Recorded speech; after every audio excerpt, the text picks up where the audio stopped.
Lucas aqui vai ressaltar 3 marcas de um verdadeiro servo do Senhor.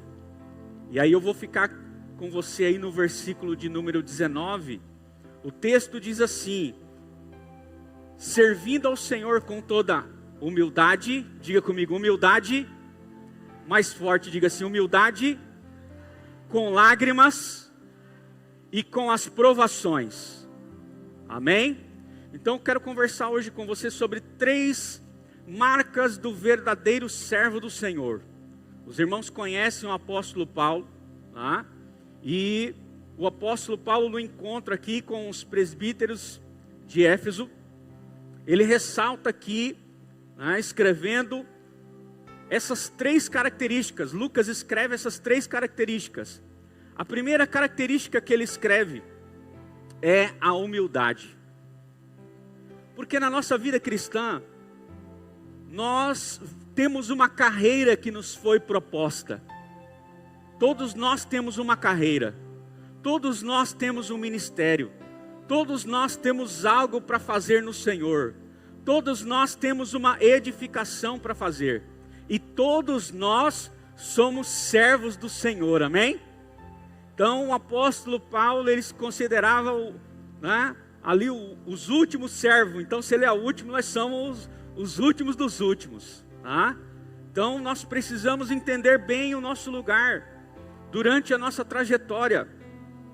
E uma das características de um verdadeiro servo do Senhor, aquele que entregou a vida para Jesus e que agora morreu para si mesmo, morreu para o mundo, e agora ele vai viver para Deus, amém? Ele vai viver para Cristo, dizendo: olha, já não vivo mais eu, mas é Cristo que vive em mim. Glória a Deus.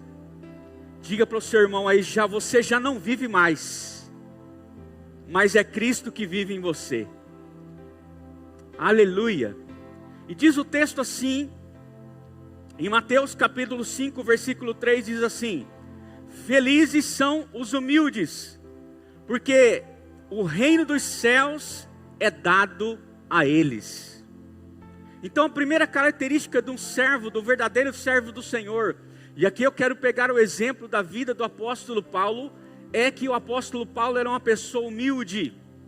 Então essa característica precisa estar em mim e precisa estar em você. Por quê? Porque quando nós encontrarmos essa característica, quando nós nos esforçarmos, quando nós aprendermos as dinâmicas dessa característica na vida de cada um de nós, nós vamos aprender a verdadeira felicidade. E o texto diz que isso é tão nobre que o reino dos céus é dado a cada um deles. É dado aos humildes. Por que que Jesus estava aqui no Evangelho de Mateus, no capítulo 5, falando sobre humildade, e lá, ele, no seu sermão, ele estava dizendo isso por conta de quê? Por que que Jesus, no seu sermão, estava falando sobre humildade? Jesus estava falando isso porque ele estava contrastando os líderes religiosos que estavam ali no momento do sermão dele. Então ele não estava pregando isso só talvez para os irmãos que estavam ali naquele lugar, para os curiosos que estavam ali, para a multidão que estava ali, mas ali nós tínhamos os líderes religiosos de Mateus, capítulo 23, e aí, esses religiosos de Mateus capítulo 23, eles achavam que sabiam de tudo, eles achavam que eles eram bom da boca, que eles sabiam qualquer coisa. E Mateus 23, 1 diz assim, então, Jesus disse ao povo e seus discípulos: os mestres da lei e os fariseus têm autoridade para explicar a lei de Moisés. Aí o versículo 3 diz assim: obedeçam ao que eles dizem, mas não sigam o exemplo deles, porque eles não fazem o que mandam vocês fazerem. Então Jesus estava dizendo e falando sobre a humildade. Por quê? Porque ele estava contrastando aqueles homens que se diziam religiosos, que pregavam nas esquinas, que pregavam para as pessoas, que pregavam nas sinagogas, os fariseus, pregavam para as pessoas e diziam para eles: olha, façam isso, façam aquilo, mas eles mesmos não faziam. Então por isso Jesus estava colocando essa questão da humildade no sermão, né? E no versículo 11 ele diz assim: olha, quanto mais humilde for o serviço de vocês aos outros, maiores vocês serão. Para ser o maior de todos, é preciso ser servo. Jesus estava dizendo a eles no sermão. E o versículo 12 diz assim: mas aqueles que se acharam grandes sofrerão humilhação, e aqueles que se humilham serão engrandecidos. Aleluia! Que humildade é essa que o apóstolo Paulo praticava aqui, né? Discípulo do Senhor. Que humildade é essa?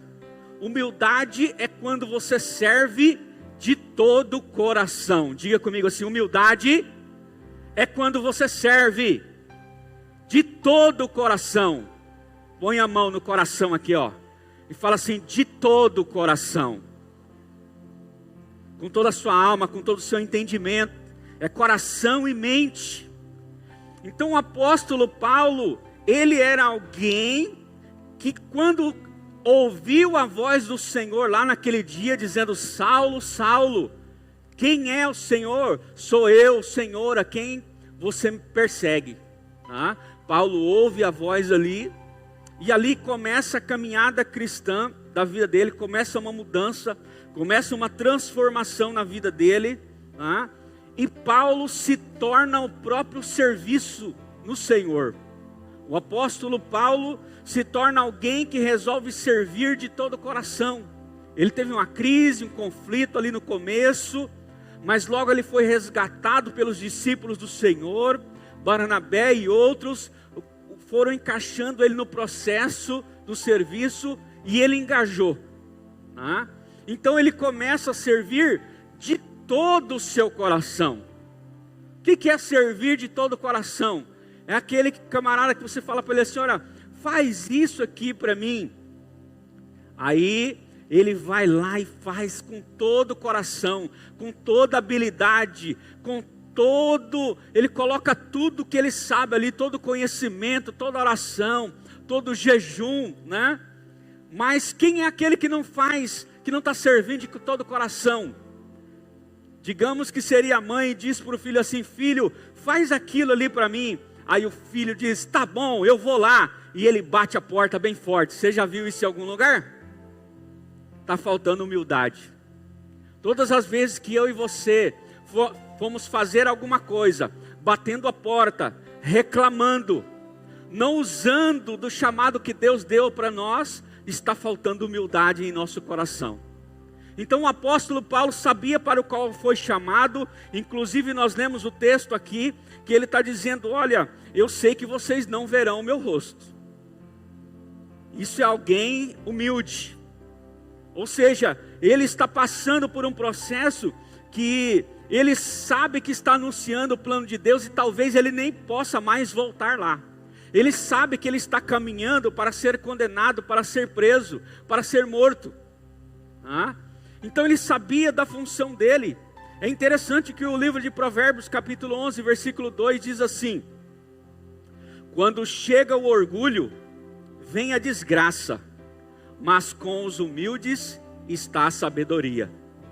Sabe quem é orgulhoso? O orgulhoso é aquele que não assume a função para a qual Deus o chamou. Então quando nós somos humildes, humilde é permanecer no chamado que Deus te deu. Então o apóstolo Paulo, ele é alguém que foi chamado por Deus, sabia da sua missão, e ele ficou na missão até o fim. E aí eu vejo aqui que humildade é liberar o que está dentro de você para abençoar os outros. Quem tem recebido de Deus aí? Você tem recebido de Deus? Então você, aquilo que você está recebendo, você precisa liberar para abençoar outros. Do contrário, você e eu vamos nos tornar uma pessoa orgulhosa. Não vamos liberar aquilo que sabemos. Não vamos destravar aquilo que sabemos, para poder entregar às outras pessoas. Então nós precisamos quebrar esse paradigma de que ele é tão humilde, né, que ele não fala, ele quase não fala nada para ninguém. Não, pelo contrário, nós precisamos ser tão humildes que aquilo que Deus tem nos entregado, precisamos quebrar as barreiras, talvez de uma falta de habilidade para falar, ou talvez de coisas que você poderia falar e não fala, mas você precisa abrir a boca para falar. Você precisa começar de hoje em diante, se colocar na posição a qual Deus te chamou, para você entregar aquilo que Deus mandou você entregar. Porque assim o apóstolo Paulo se considerou: olha, já não vou viver mais para mim mesmo, mas Cristo vai viver em mim. E aí talvez o Senhor tenha falado com você nesses dias, para você não viver mais para você mesmo, mas entender que você precisa morrer para você e viver para Cristo lá no Casa de Paz. Talvez você já ouviu Deus falar com você que você precisa fazer um Casa de Paz, que você precisa fazer um Casa de Milagres, mas você é tão humilde, você fala assim: Senhor, mas eu não sei nem falar, eu não sei entrar na casa das pessoas. Ei, mas Deus vai com você, Deus vai colocar palavra nos seus lábios. Você precisa aprender o caminho da humildade e dizer: sim, Senhor, aqui estou eu vou para lá. Sabe por que eu estou lendo esse texto? Isso é um texto de liderança. E um texto de liderança, todos nós fomos chamados para ser líderes. Todos são líderes. Diga comigo assim: todos são líderes. No mínimo você lidera você mesmo, tomando decisões certas ou erradas. Você está liderando desde que você se informou ali por gente, cresceu um pouquinho mais, as pessoas te lideravam, seus pais, mas chega uma época que você começa a liderar, tomar as suas próprias decisões, você começa a andar, você começa a caminhar, você começa a falar coisas boas ou ruins, de acordo com aquilo que você está aprendendo do lado com as pessoas. A sua vida é uma vida de liderança, e você começa a liderar na escola, você começa a liderar no trabalho, você lidera como pai, lidera como mãe, lidera em todos os ambientes da sociedade. Você está liderando. Quando você está no trânsito, dirigindo, você está liderando o seu carro, você está liderando pessoas para não perder a vida. Então não adianta a gente dizer: olha, eu não sou líder. Isso não é verdade. Todos nós somos líderes, todos nós estamos liderando em algum momento, e nós precisamos assumir com humildade essa posição na nossa vida, de sermos líderes de si mesmo. Deus nos chamou para ser líderes pela graça dEle, nos direcionando, nos dando autenticidade para tomar decisões. Então nós precisamos entender que com os humildes está a sabedoria. E aí eu coloquei uma frase aqui: com menos de nós, há mais de Deus. Diga comigo assim: com menos de nós, vai haver mais de Deus. Quando você resolver assumir o seu chamado no Casa de Paz, no Casa de Milagres, sabe o que vai acontecer? Você vai deixar de ser orgulhoso, vai ser humilde, e pessoas vão para o céu, porque você deixou o caminho do orgulho, porque você assumiu a sua posição. Pastor, mas eu não sei falar. Olha, eu quero dizer algo para você, irmão. Quando eu subo aqui para ministrar, eu subo com muitas limitações. Muitas, talvez mais do que todos aqui. Eu tenho muitas limitações para falar aqui, mas eu não rejeito uma subida aqui para ministrar a palavra. Eu não rejeito, sabe por quê? Porque Deus me colocou numa posição, e eu não sou digno de me retirar dela. Eu preciso assumir o chamado que Deus me deu para falar, para fazer aquilo que Deus quer que eu fale, aquilo que Ele quer que eu fale, e não aquilo que eu preciso falar, e não aquilo que você talvez gostaria de ouvir. Então eu não posso me dar ao luxo do orgulho de um dia dizer: não, eu não posso subir, eu não posso pregar, eu não posso fazer uma reunião de Casa de Paz. E o dia que precisar eu fazer uma reunião de Casa de Milagres, eu não posso dizer: não, eu não posso fazer uma Casa de Milagres. Não, eu posso fazer uma Casa de Milagres. Se algum dia alguém disser: olha, você precisa fazer uma oração, eu não posso dizer: não, eu não vou fazer uma oração, porque eu sou só um novo convertido agora, e eu não sei orar ainda, não sei expulsar demônios ainda. Ei, Deus está capacitando você. Você só precisa dizer sim para Ele. Você só precisa ser um servo dEle. que com humildade libera aquilo que está dentro de você. A pergunta é: você está liberando isso que está dentro de você?